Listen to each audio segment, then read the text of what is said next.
This is the Candid Minicast.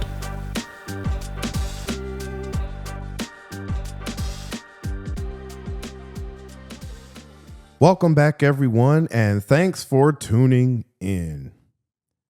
I'm sure to many black people's pure dismay, I'm back to blasting the African American community for their continued celebration of any and all things ghetto, foolish, ignorant, and downright buffoonish.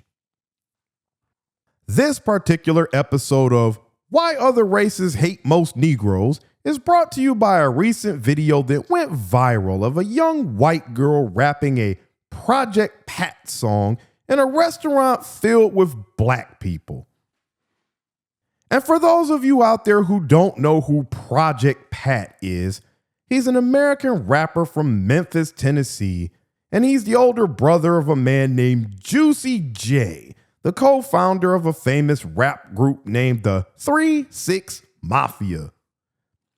Project Pat has produced some incredibly positive and uplifting songs such as Chicken Head, Don't Save Her, Whole Lot of Weed, We Ain't Scared, HOE, and Aggravated Robbery. Oh, that's a fun one.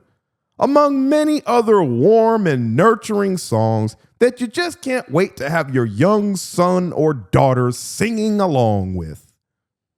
I mean, really, who the hell needs Sesame Street teaching the youth about stupid BS like ABCs and 1, 2, 3s when you have guys like old Project Pat out there doing the real work of keeping kids out of trouble by letting them know that, quote, y'all N-words ain't no killers, y'all N-words some HOEs, which is yet another gem of a song that he's produced.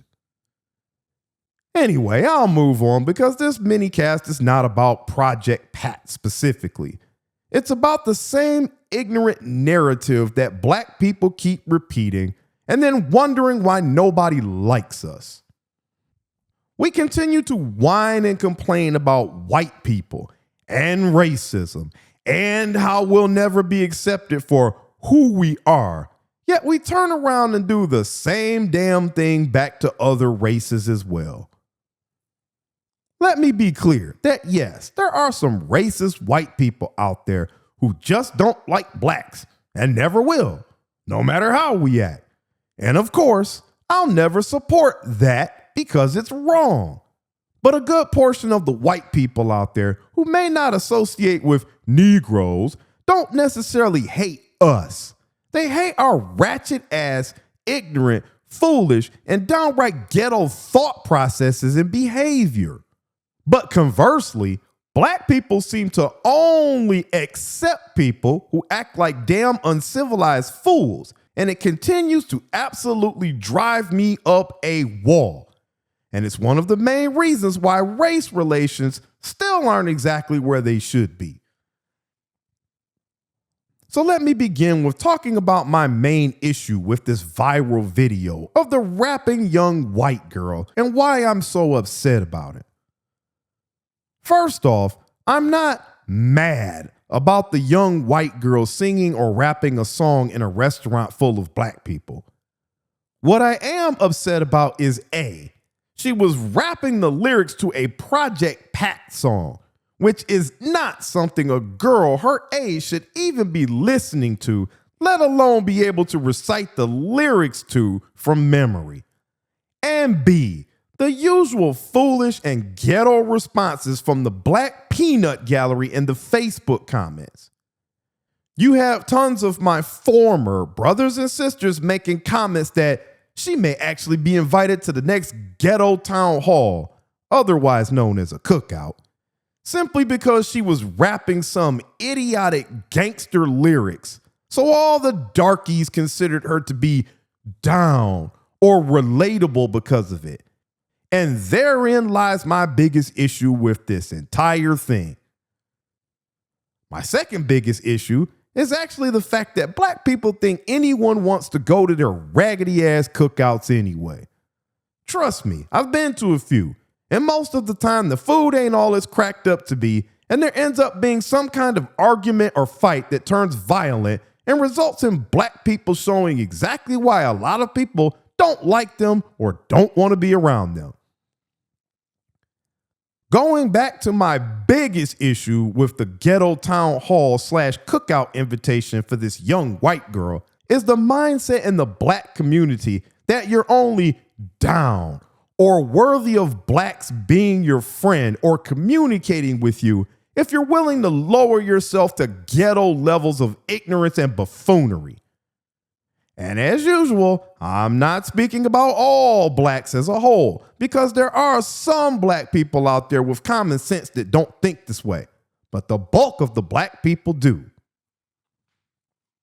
You can't just be a regular white person, for example, and be invited to the cookout, because regular white people ain't welcome, cuz. Now, if you a cool ass white boy or a cool ass white girl that essentially adopts ignorant black hip hop and gangster rap culture, then you may be invited after the ghetto town hall council board consisting of Pookie, Ray Ray, Tyrone, and Deshaun vote on it and approve your attendance.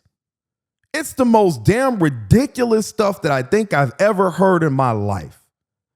The exact same race that's so quick to throw on BLM shirts, claim racism, and whine about not being included, just as they are, is the same race that essentially forces you to act like one of us in order to be allowed to hang out or interact with them. The biggest difference between blacks and other races is that most other races want you to act like a well-mannered, respectable human being in order to be allowed into their circle, whereas black folks look for just the opposite. Sag your pants, talk ignorant, act like a buffoon, be loud, misbehave, and you're in the club. It's completely wrong when people are, quote, racist because they only want to interact with other people who behave like respectable adults. But it's not at all racist when black people refuse to interact with people unless they don't act like respectable adults. Hell, now that I think about it, let's throw the race part out of that last statement and someone tell me how that even makes logical sense. Let's pretend that race isn't a factor. Tell me what line of thinking makes more logical sense to you. And I'm sure tons of black people out there are going to try and pull the culture card, but that's complete BS. Black culture has basically taken a bunch of negative words, behavior, and thought patterns and tried to make them cool and acceptable. So if that's what your culture is, then it's broken. Something I've been saying for quite a while now. And you need to fix it, period. What's really sad about all of this is that black people really think we're so great that we get to dictate how another person needs to act in order to hang out with us, which is, again, wild to me, especially when that behavior is negative. Blacks act like we're part of some exclusive club with high standards for entry when it's literally the exact opposite. Lower your standards to about as far down as you can get them, then take them a little lower than that, and we may let you in. Well, golly gee willikers, Deshaun, that sounds swell. Where do I sign up? And y'all black folks keep wondering why no one likes you. Like I said a few minutes ago, one of my biggest issues with this entire subject is the blatant racism that blacks exhibit while crying about the same thing almost every day. How do we ever expect for race relations to improve if we're not willing to take steps on our part to improve them? And to all the blacks out there who keep saying, F white people, man, we don't like them and we don't need them, man, I say, good luck with that. We're outnumbered 56% whites to 16% blacks in the US, And Mexicans and blacks traditionally don't get along, so we ain't adding them to our numbers anytime soon. So for all the non-math wizards out there, which is most black people, that's 3.5 white people in the USA for every one black person in the USA. Like it or not, we all need to get along with each other on some level, because if whites ever decided to give some of you black people the race war you're so craving, you're not going to like how it ends for you. Trust me. And of course, I'm not saying that black people need to excuse blatantly racist or bad behavior just to butter up to white people. Just that we need to cut out the racist BS on our end and start being more open to getting to know people from other races without them having to act like a ghetto fool in order to do so.